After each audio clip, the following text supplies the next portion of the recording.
Alright, magandang araw sa inyo mga boss.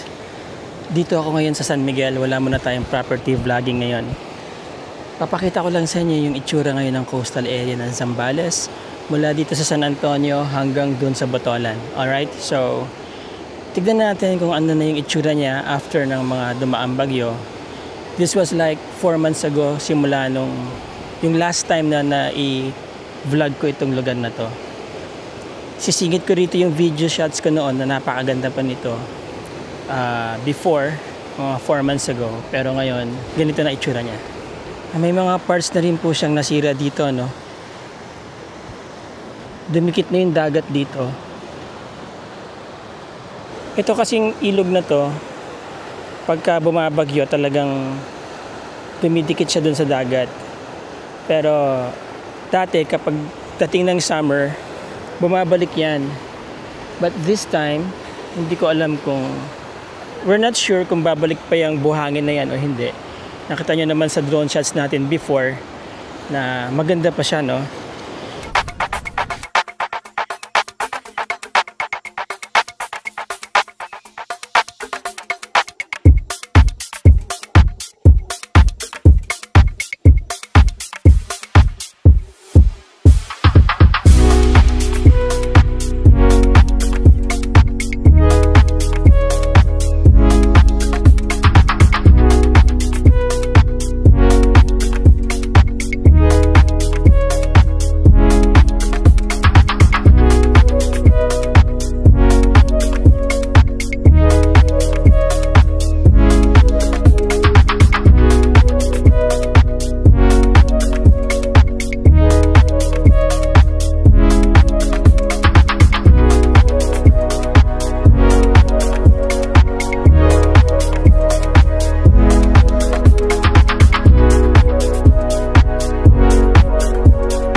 Pero ngayon, tignan natin yung drone shots natin today.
Sobra yung nangyayaring erosion ngayon. Sa totoo lang, nasasayang yung mga beach fronts natin. 'Di ba? Maganda na to tinatambayan na to ng public. Maraming natutuwa dito. In fact, humahatak to ng mga turista. Yung party doon, medyo lumapit na rin Pasyal po tayo doon. Yun.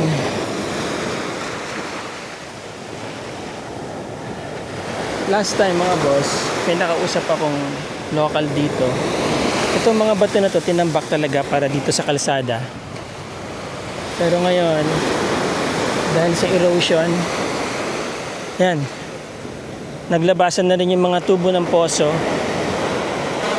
Dati sunod-sunod yung kubo dyan, 1, 2, 3, 4. Sa pang-apat na kubo, nandyan pa yung buhangin. Nakita nyo naman yung drone shots natin before, no?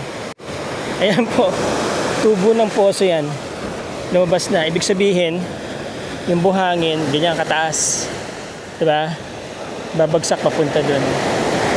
So yung slope ng buhangin, umabot pa sa ganyang kataas. Bumagsak papunta doon sa baba. Mula dun sa stretch na doon, papunta doon. So, malaki talaga yung volume ng buhangin ang nawawala. No?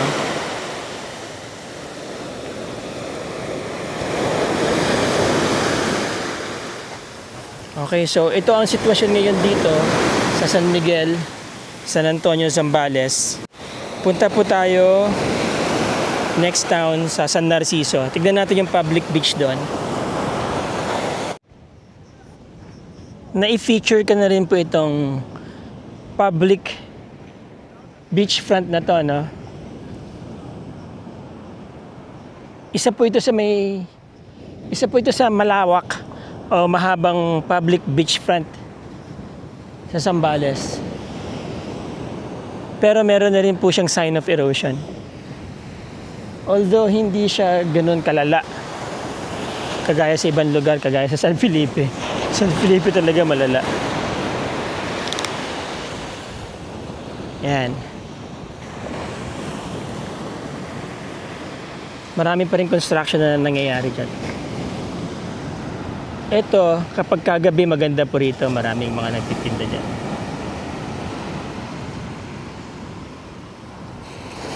Malayo pa yung shoreline or yung buhangin dito sa dagat, although medyo lumapit na rin, hindi po kagaya ng dati. Next town is San Felipe. Kalalabas lang po ng bagyong si Paulo, kaya usually pagka ganito pong mga panahon, nagkalat po yung mga kalat. Pero sana gaya nga lagi ko sinasabi, yung mga pupunta po dito sa beachfront, pakitapon nyo naman po yung mga kalat nyo sa tamang tapunan or dalhin nyo na lang pabalik. Daming kalat, sayang naman. Biyaya po ng yung kalikasan, biyaya ng Diyos. Huwag po nating salaulain, diba? Kagaya na isa po itong coastal area ng San Narciso sa mga magagandang puntahan dito sa Zambales. But unfortunately, napaka-irresponsable ng mga pumupunta. Karamihan, tapon dito, tapon doon. At ang LGU naman, parang wala yatang pakialam, ayaw magbantay.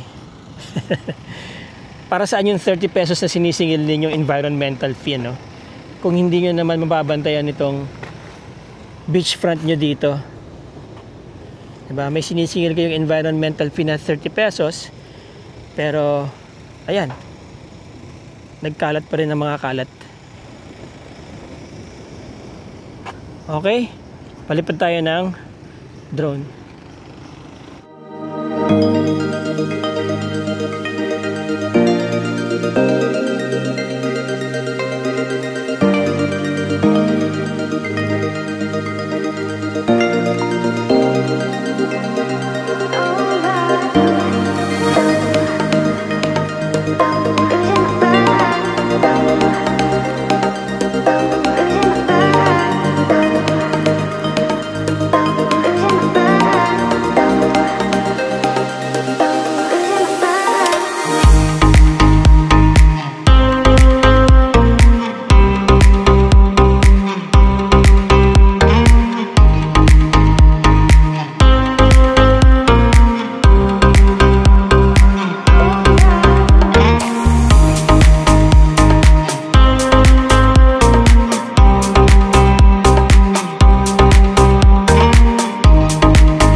Ayan, no.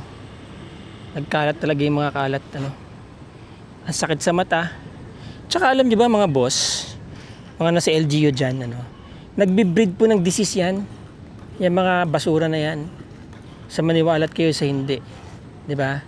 Ang dami pong agency ang dapat tumututok dyan. Nandyan ang ating sanitary, health, 'di ba? Ang ating Municipal Development Council, barangay, no? Waste management. 'Di ba? That should be the list of the problems sa isang lugar, yung mga basura, no? Alright, pasok tayo sa El Zamba Villas, mga boss. Pag pumasok po kayo dito, may entrance, ayan, no? 50, 25, 25, no? Other guest, 150. Boss, ano yung other guest, ibig sabihin? Yung resort sir na outside dito sa loob ng compound. Okay, so yun. Yan. Magkakape lang po tayo. Boss, salamat. Kakape lang tayo, mga boss, no? Ang gaganda ng mga resorts dito sa loob. Ayan, no?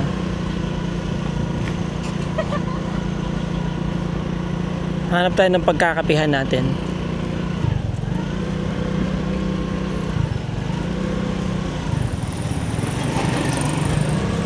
El Paraiso. Nice. Madami pa rin. Dami pa rin pumupunta. Ang ganda pala ng community dito, no?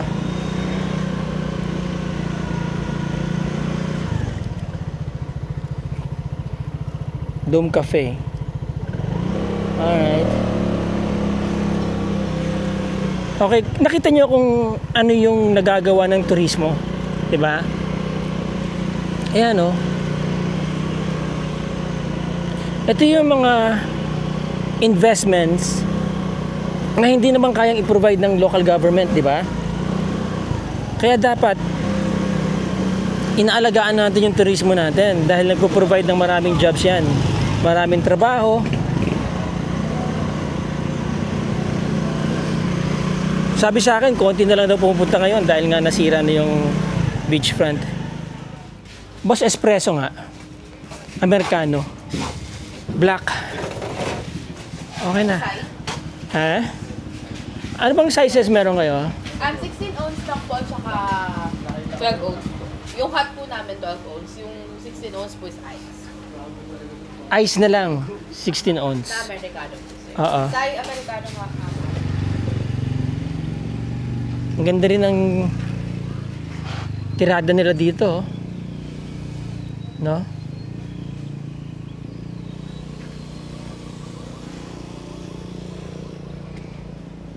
Nice. Kaya po naglagay dito ng mga resorts, nag-invest dito yung mga investors dahil sa sand. Doon tayo galing.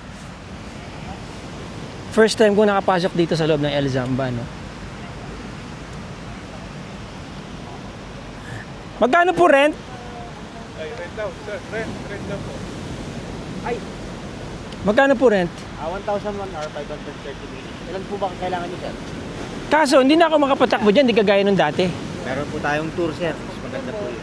Talaga? TV tour na pwede po sa Lahar. Saan pwede? Sa Lahar po, pupunta tayo. Ngayon pwede yon. Pwede, sir. Tapos, pwede rin po tayo sa waterfalls gamit itong ATV, sir. Kaso nag-range po ng 4 na oras yun. So, magkano yun? Kasama na po yung libo nyo doon. 2,500, sir. 2.5. 4 hours kasama na po yung expenses doon sa waterfalls. Pero may bawas pa yun, sir. Negotiable po tayo. Gaano kalayo waterfalls ito, boss? Mga 15 to 25 minutes, sir. 15? Ba't mukha ba mamamalo ka? Mga 15 to 25 minutes. So, kapag ka ganun ang rate, magkano yun? Nasa 4 hours po yun, 2,500 po. 4 hours to 5. O, mura na. Yes, sir. Nakasave na sila ng malaki. Nag-enjoy pa sila, no? Yes, sir. Bali, Alright. kasama na po dun yung Carabao ride, Carabao ride, entrance fee, entrance fee, cottage, cottage, at environmental fee po. environment. Ibig sabihin, 4 hours yon ang stay doon. Yes, sir. Babalik ka lang within 4 hours, balik na. Yes. Buong travel na po. Buong travel yon. Okay. Ibig sabihin, maghapon pwede. Yes. Depende kasi. Depende sa okay. Po estimated time. Kasi ito kung for rent po kasi ito eh. Mm. Depende po. Pag lumampas po tayo ng 4 na oras, mag-charge na po tayo. Mag-charge na. Pero okay pa rin. Okay pa rin kasi sobrang enjoy yun. Di ba? Meron din po tayo mas malapit, waterfalls po. Waterfalls, Lahar. Lahar po. Sa Magkano naman sa Lahar? Lahar po, 1,000 po, 1 hour lang. 1,000 1 hour. Pero kapag nag 1.5 hour, 1 to 1,200. 1.5 na po yun. Okay, nice. Pwede rin po tayo sa Old Diwa. Oo. Anong resort to? El Sambabilas po. Ito sa El Zamba Villas to. Buong beachfront po. Yung buong beachfront sa El Zamba Villas. Okay. Pero yung mga nandoon, Ibang resort na po yun. grabe. Parang parang nagkaroon ng dilubyo talaga dito. Ito mga pine trees na to actually, hindi naman yan, sabi ko nga, hindi naman yan tumubo ng overnight lang eh. Matagal na panahon yan. Ibig sabihin talagang sobrang lala na ng erosion dito. Nandyan po yung yung dredging na nangyayari ngayon. Ang ganda sana ng lugar na to. Isa po ito sa pinakamagandang lugar dati sa Zambales. Hindi po nawawala ng tao dati dito maski tag-ulan.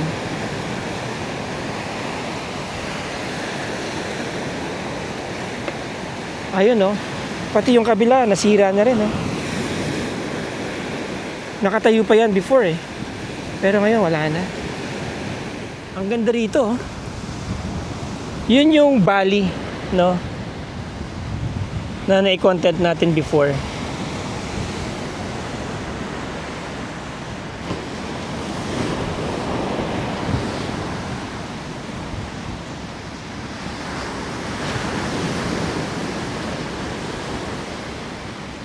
Yan. Oo. Ayan si ate Baka gusto mo mag-shoutout Shout out dyan, guys. Guest ka ba dito? Opo. Taga saan ka? Taga Negros. Taga Negros? O, taga Bago po. Ang layo naman ang nabot mo. Nagtatrabaho kami sa Saan? Sa San Marcelino. San Marcelino? Saan doon? Sa may, Malate. Malate? Oo. Pwede bang pumasyal doon? Hindi naman po. Anong oras ka doon? Hindi po, kami, Stay in? Oo. Talaga? Pasyal ako doon Ang pangalan mo? Marie. Marie, ang ganda naman ng pangalan mo. Nice meeting you, Marie. Yes. Oo. Huwag ka lang pumunta doon. Dito ka na lang. Mas okay dito. Oo. Kasi pag pumunta ka doon, puro bato, puro ganyan, puro bakal. Baka masugatan niya maganda mong legs.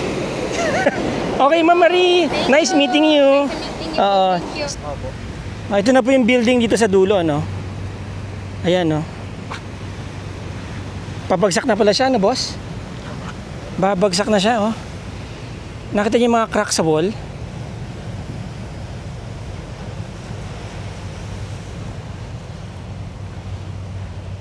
Nakatabingi na po siya. And then, ito tinatanggal na rin mga gamit dito? I-abandon na rin?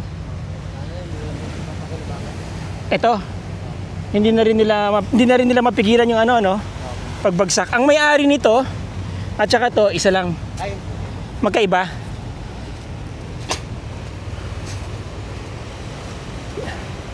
Grabe po yung nangyari dito.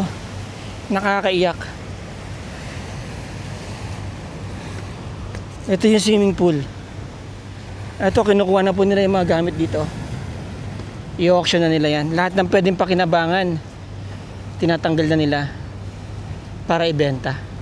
Kasi eventually, bibigay na rin po ito. Ayan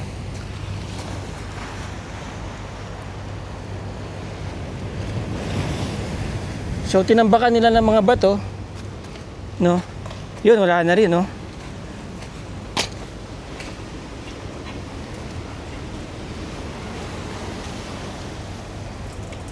nagsimula na rin mag-crack dito,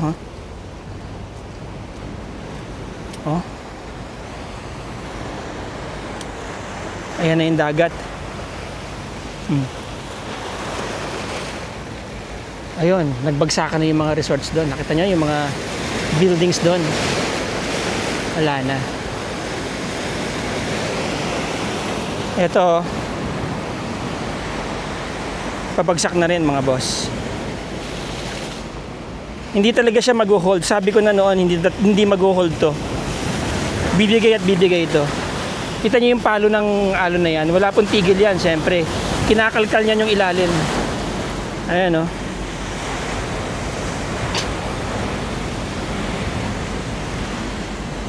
Ayun, dredger. Ang laki ng investment dito. Sana naman makabawi yung mga may-ari dito kahit papaano. This is a nightmare. Bangungot po ito. Yung dating paraiso, parang impyerno na ngayon. Hindi na rin safe po paliguan tong lugar na to, mga boss.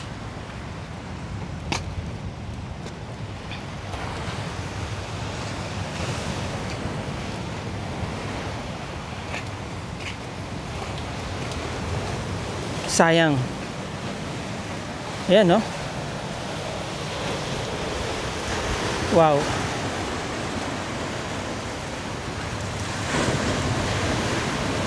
It's only a matter of time. Babagsak na po yan dyan sa dagat. And yung mga debris niyan, matagal na panahon bago matanggal yan. Yung mga nakausli na bakal na yan, yan ang nakakatakot dyan. So this area will be unsafe sa matagal na panahon. Ang daming sinira, grabe. Ang daming sinira ng erosion. Ayan, o.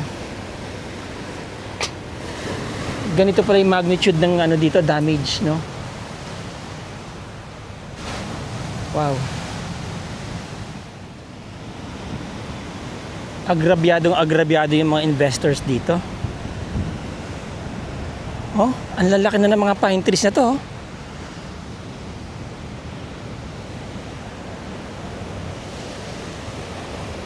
Diba?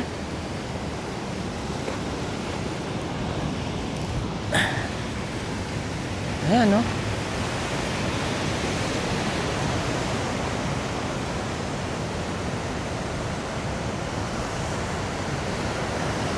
Grabe.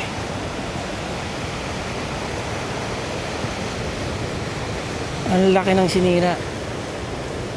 Yun po yung barko na nagde-dredge. Dati 8 sila dito.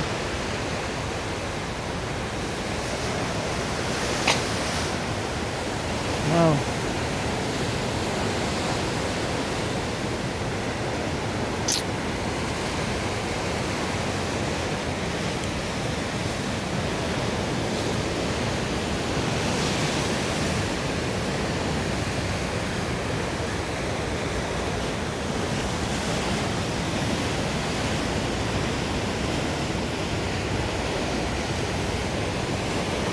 Sinubukan pa nilang i-save, oh.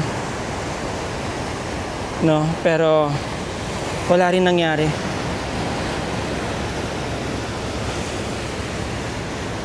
Oh.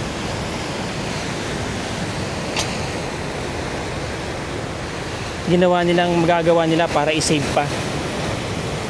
Wala na talaga.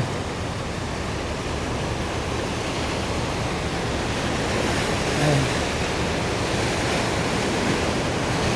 Babagsak na mga boss.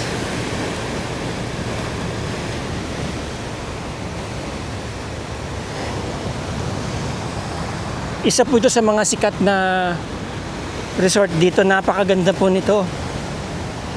View, sunset, sands, paraiso po ito noon.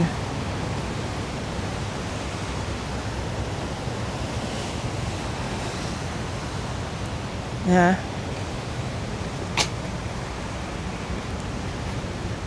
Malaking trabaho po ang gine-generate niyan. Maraming tao. There are lots of mouths na pinapakain ng negosyo na to.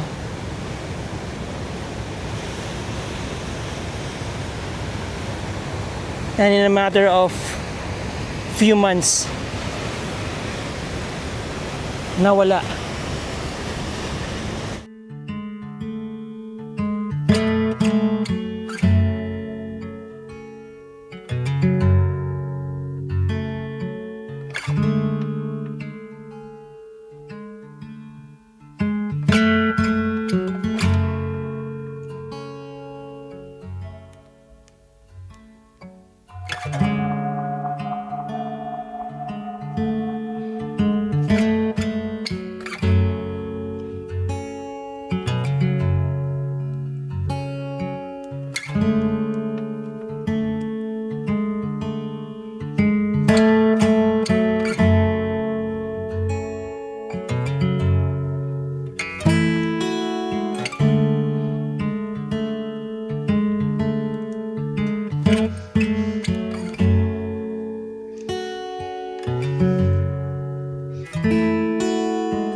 Kawawa naman yung may-ari nito. Durog na durog. Ayan, no.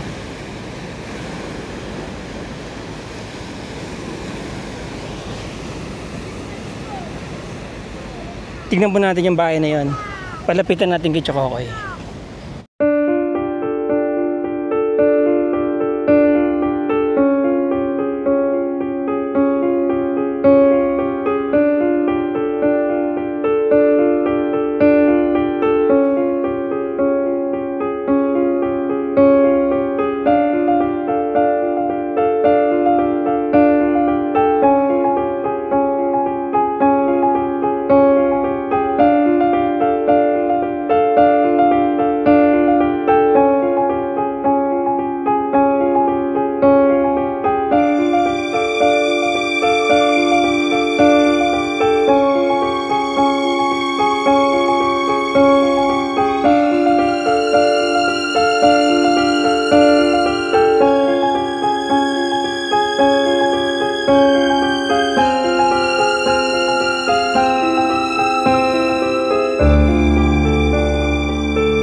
Alright mga boss.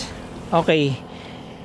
Andito tayo sa San Felipe pa rin, ano? Galing po tayo ng Liuliwa. Hindi na tayo nag-cover dyan sa may gitna, no? Actually, meron tatlong coastal area in San Felipe. Barangay Santo Niño, kung nasaan yung Liuliwa. And then, Barangay Amagna. Ito po yon.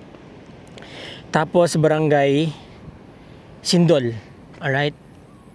Dito, meron ako nakita, ano, para sa kaalaman ng lahat, ang accretion or tubong lupa ay pag-aari ng estado o gobyerno. Ang pagtira o pag-okupa, pagtatayo o pagpapagawa ng anumang istruktura, pagbebenta o pagbili sa alinmang bahagi ng nasabing lupa ay mahigpit na ipinagbabawal ng batas na may katampatang multa o kulong sa ilalim ng PD numero 705, the Forestry Code of the Philippines, PD 1096, National Building Code, RA number 9646, Real Estate Service Act of the Philippines. Yan. So, sino man na may kaalaman sa ganitong mga gawain na transaksyon ay maaari pong pagbigay alam o tumawag sa mga sumusunod na ahensya.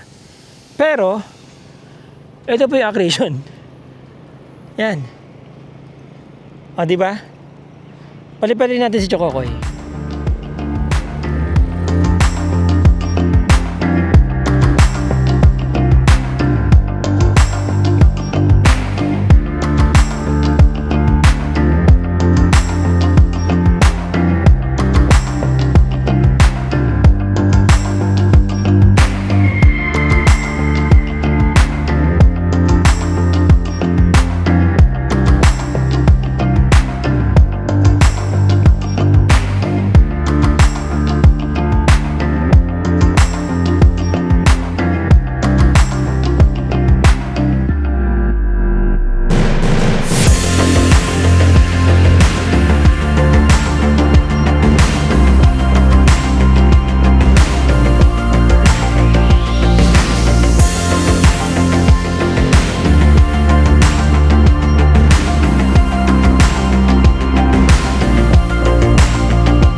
Alright, so nakita ninyo? No? Ano yan, mga squatters? Diba? Ibig sabihin, yung mga yan, namili ng property dito yung mga yan. Kaya nandyan yung mga yan. Dahil hindi naman po taga rito yung mga yan. Ang tanong, may declaration na ganyan dito.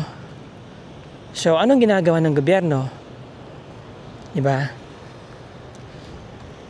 Eh, ito pong area na to, napakalaki ng potential para mag-generate ng trabaho, ng tax para sa gobyerno, di ba? Pwede po itong maging isang sikat na tourist spot dito sa Zambales at dito sa San Felipe, di ba? Ako tingin ko kung susuportahan to talaga ng LGU, manggagaling mula dito sa baba, para maligal na po ang kanilang pag-ookupa dito at lalo pang sumigla ang turismo dito, di ba? Ay mas maganda, no? Dahil pwede naman kung tutuusin. Poprotektahan lang syempre ng ating gobyerno itong mga investors dito, no? Na mabigyan ng talagang tamang solusyon yung nagiging erosyon na nagiging problema. Kasi eventually kapag yan ay kinain ng kinain yung buhangin, sasabihin lang ng gobyerno natin, eh accretion yan eh, di ba? Eh samantalang nung unang panahon lahat naman to accretion. Alright, so yan po again ay akin lang opinion, ano. Dahil nandito po talaga ang investment sa coastal area. Ito yung magpapasigla ng local economy ng isang munisipyo o ng isang bayan. Turismo. Alright mga boss. Andito tayo ngayon sa... Okay. Baka hindi na po tayo umabot dun sa may Botolan banda, no? Dito pa rin ako sa San Felipe. Nasa dulo po ako. Actually part pa rin ito na Sindol. Natatandaan nyo si Manong, yung in-interview ko last time. Ito siya, oh. Manong! Kumusta na kayo?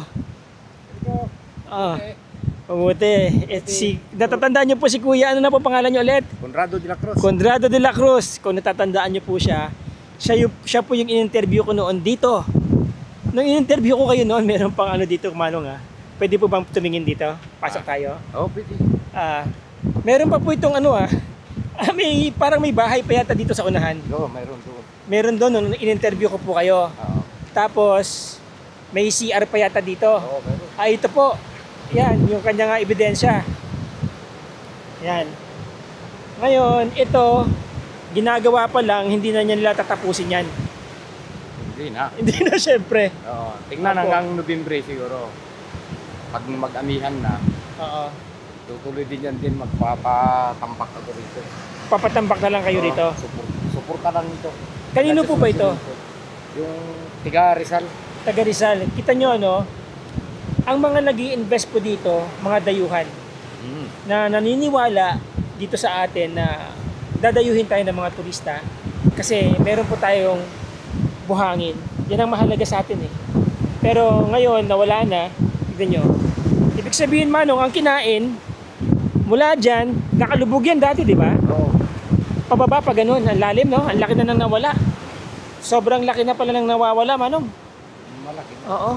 Tama yung sinabi mo na 2 taon pa. Yan.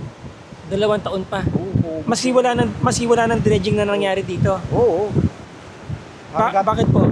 Malalim pa dyan sa pinanggalingan ng dredging eh. Malalim pa dito. Pinag-dredging. Oo. Tuloy-tuloy pa rin yung pagtambak ng buhangin doon. Ang laki nang nawala, oh. Pati na summer, tatambakan na naman niya dito. Pagdating ng rainy season na naman, ganyan na naman ang kurma. Lalo pa niya kakainin dito. Kasi noong nakaraan, hanggang yung padire. Oo. Ayun, Doon siya uminto noon. Oo. Doon uminto. Oo. Ngayon na nangyayari, tambak konti, kain marami. Natural. Oh, yun, ngayon nangyayari. Ayan, yung malaking CR nila dyan, tsaka yung shower room nila, nalaglag. Wala na, nalaglag Oo, na. sa kabila. Grabe, ang laki ng kinain, Manong, ha? Laki- Tatayo po ako, ha? Tignan nyo, ha, mga boss. Itong kinakatayuan ko, mga boss, ilalim to. Yan yung iba ko. Ibig sabihin, talagang pagdating mo pa dito, mas malaki na naman ang kinain. Di ba? Ayan, oh. Lahat yan. Sa drone shots po natin, hindi nyo makikita yung magnitude ng erosion. Pero pag nandito po kayo sa ground, makikita nyo po kung gaano kalala yung erosion. Kasi nandito po yung buhangin dati. Ayan, no? Oh. Tignan nyo, ha? Oh, di ba? Yun, oh. Oh. Imagine ninyo kung gaano kalaki yung nawawalang buhangin. Mula doon sa Yuliwa, kung ilang kilometro yan, hanggang doon, di ba? Yan ang nagiging erosion. Okay, yan. Kaya, ewan ko, mga ilang taon pa from now kung ano mangyayari sa coastal area ng Zambales, no?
Sabi nyo nga, dito na kayo tinubuan ng buhok.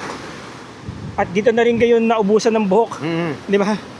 Gaano na-witness yun na ba yung ganitong kalala na erosyon? Ngayon lang.